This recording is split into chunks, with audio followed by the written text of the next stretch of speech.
이제 고생이 거의 끝나간다고 생각을 했습니다. 어느 날 100만 원이라는 돈이 들어왔어요. 이런 일은 있을 수도 없어요. 야, 이제 100만 원을 애들하고 손을 붙잡고 막 좋아했어요. 야, 이제 이 100만 원어치 라면을 사가지고 교회에다가 잔뜩 쌓아놓고 우리 좀 마음껏 먹어보자. 애들하고 얼마나 좋아했는지 몰라요. 그런데 전화가 왔습니다.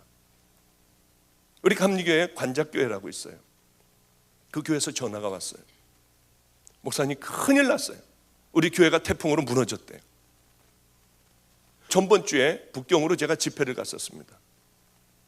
그런데 거기 장로님이 한 분이 와 계셨는데, 그 장로님이 바로 거기서 이 대표 일도 하고 목소 일을 잘 하시는 분이기 때문에 그때 그 현장에 있었대요.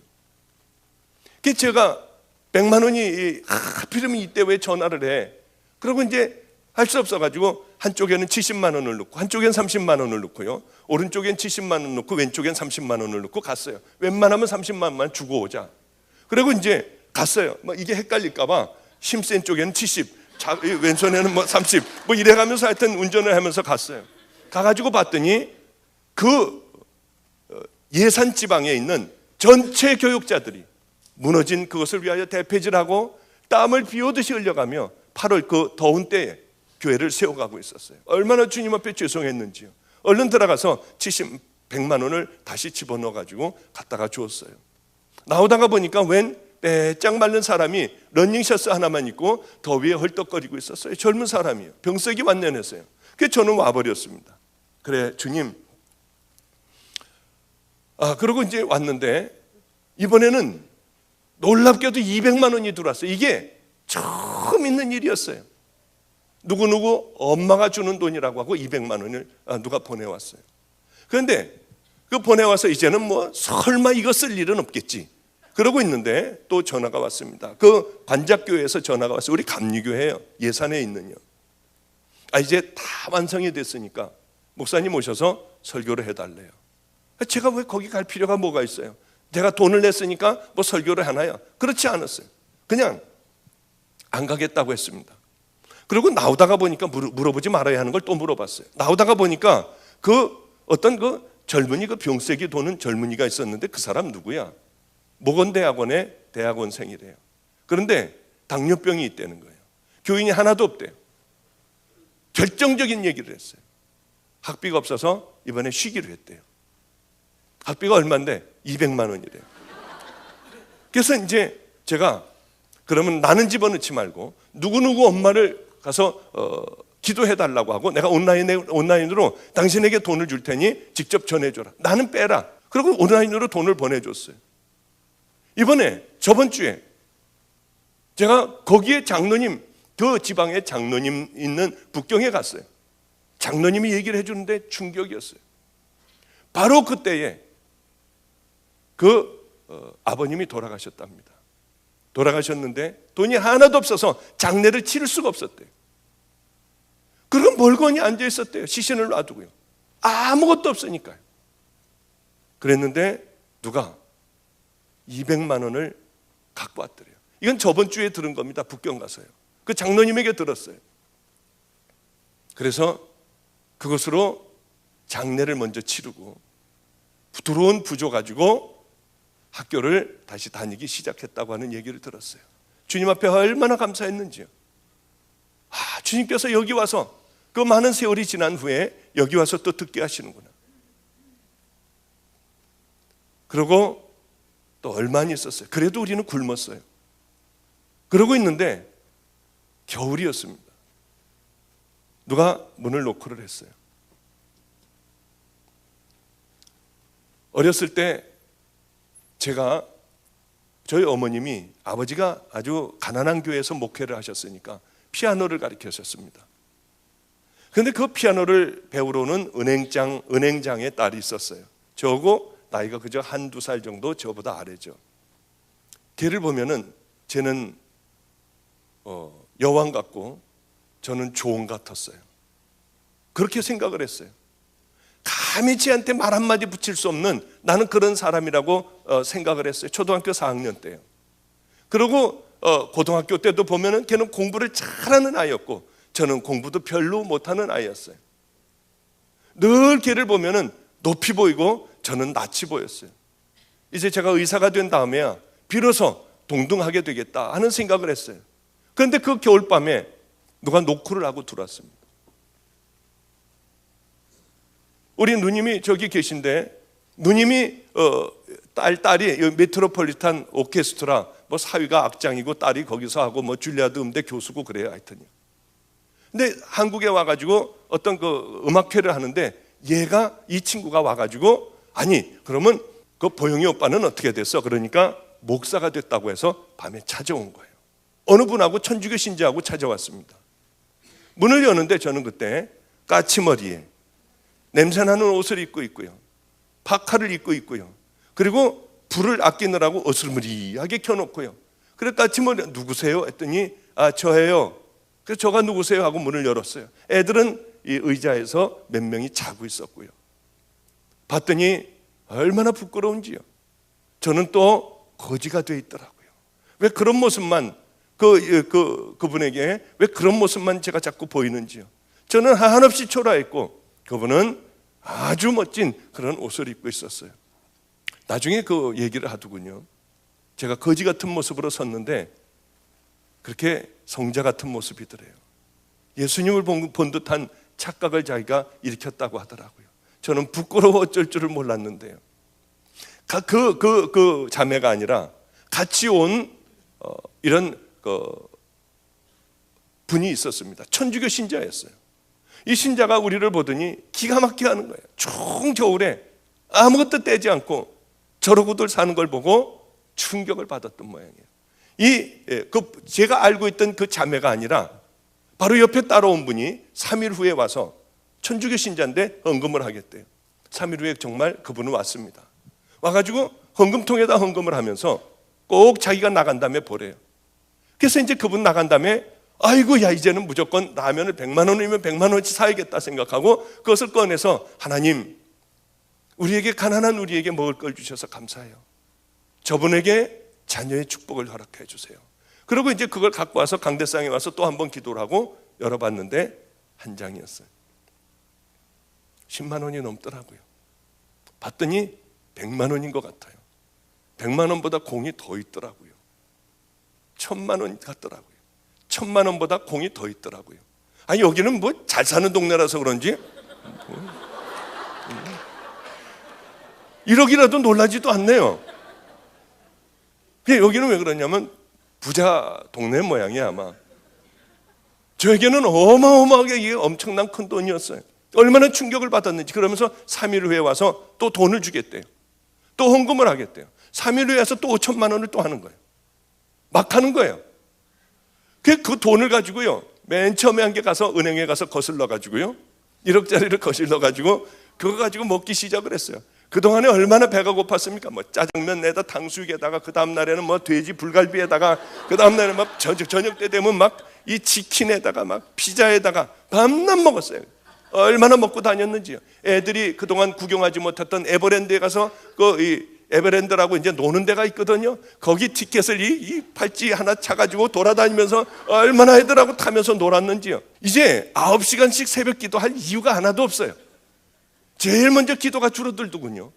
이제 여기 1억 5천만 원이라고 하는 든든한 돈이 있는데 아니 세상에 겁날 게 뭐가 있겠습니까?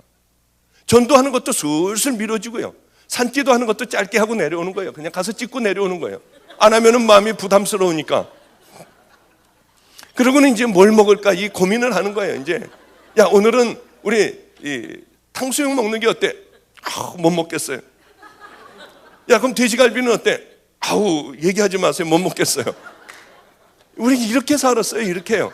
그리고 그분들은 매번 300만 원씩 다달이 주는데 돈 주는 걸 제가 사실은 지금도 못 받아요. 잘요. 이분이 그걸 알고 오렌지 주스 그 2개 다 그곳에 밑에다가 300만 원을 집어넣고 오렌지 주스를 그 위에다 넣어줘요. 이 얼마나 감사한지요. 제가 그분에게 당신을 간증해도 되겠냐고 물어봤더니 목사님 필요하면 간증하셔도 돼요. 그래서 제가 그분은 간증을 해요. 그분은 누구냐면은 부천이라는 데가 있습니다. 인천 옆에 부천이라는 데가 있어요. 부천에 원미동이라는 데가 있는데 거기에 조마루 길이라고 있습니다. 조마루 길이요. 거기에 조마루 뼈다구 해장국집이 있고 하나는 청기와 뼈다구 해장국집이 나란히 둘이 그렇게 이렇게 서로들 경쟁 관계에 있는 그 두 집이 있습니다. 그런데 거기에 청기와 뼈다구 해장국집의 사장님이에요. 그분이 그렇게 하시는 거예요. 그러니 이거 갖고 실컷 먹고 놀고 하다가 보니까 가만히 어느 날 생각을 해보니까 돈은 이미 제가 버렸던 거예요. 그런데 다시 또 제가 돈을 붙잡고 있더라고요. 그걸 하나님보다 더 중요하게 생각하고 있더라고요.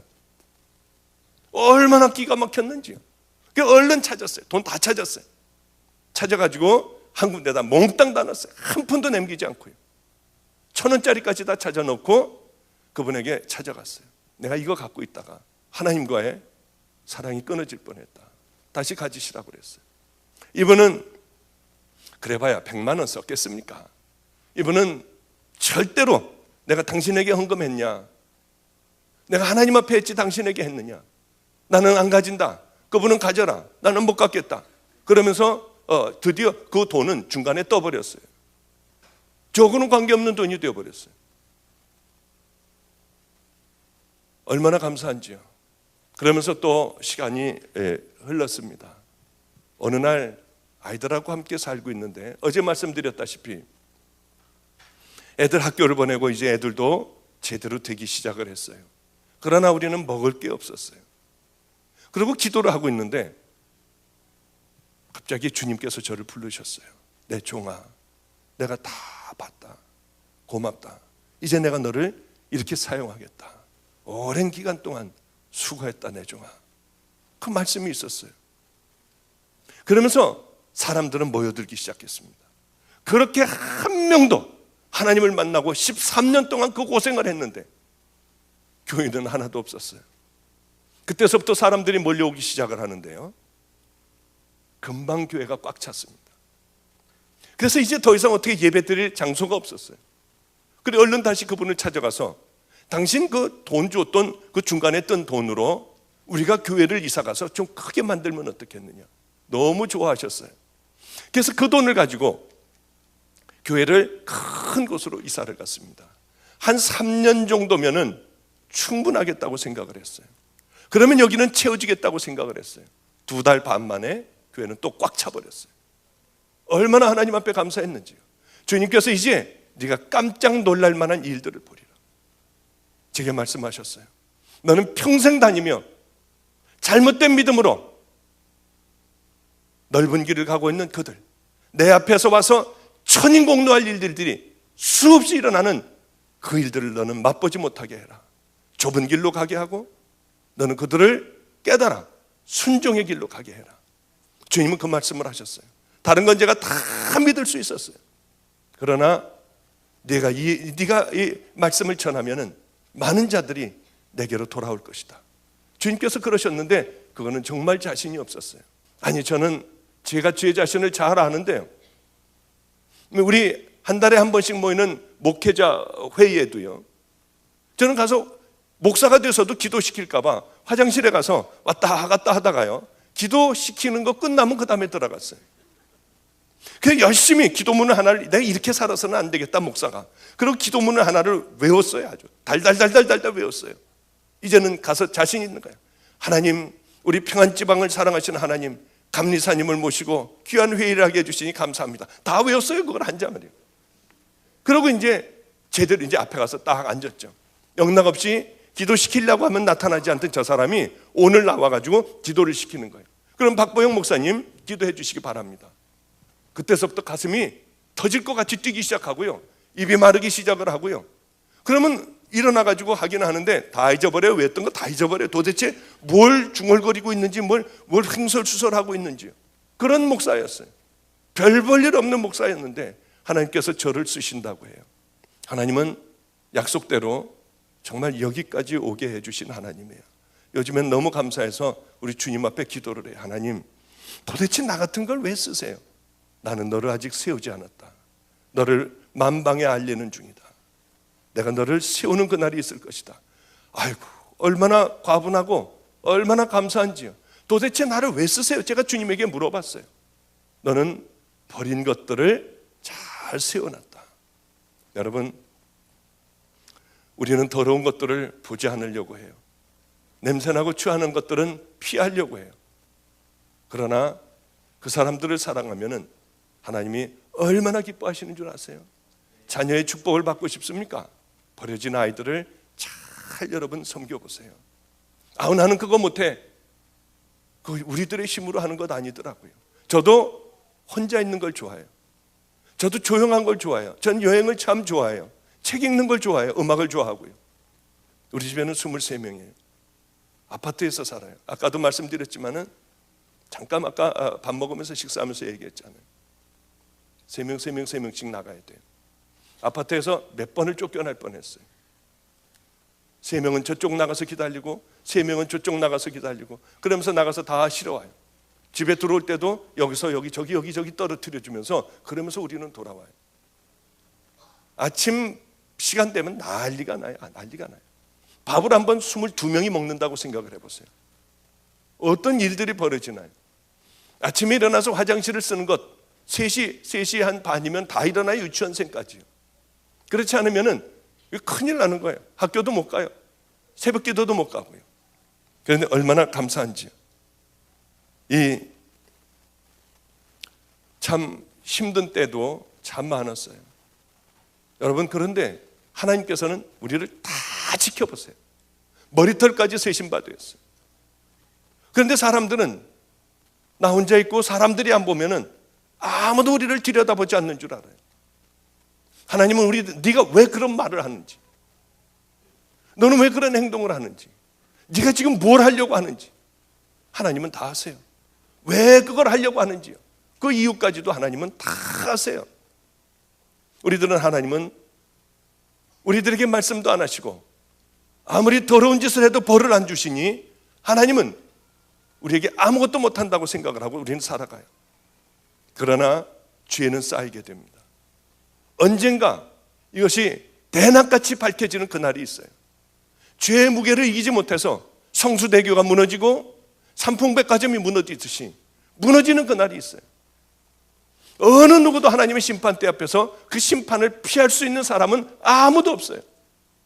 주님은 뭘 가지고 심판하시겠다고 했나요? 너희들이 어떻게 살아왔느냐?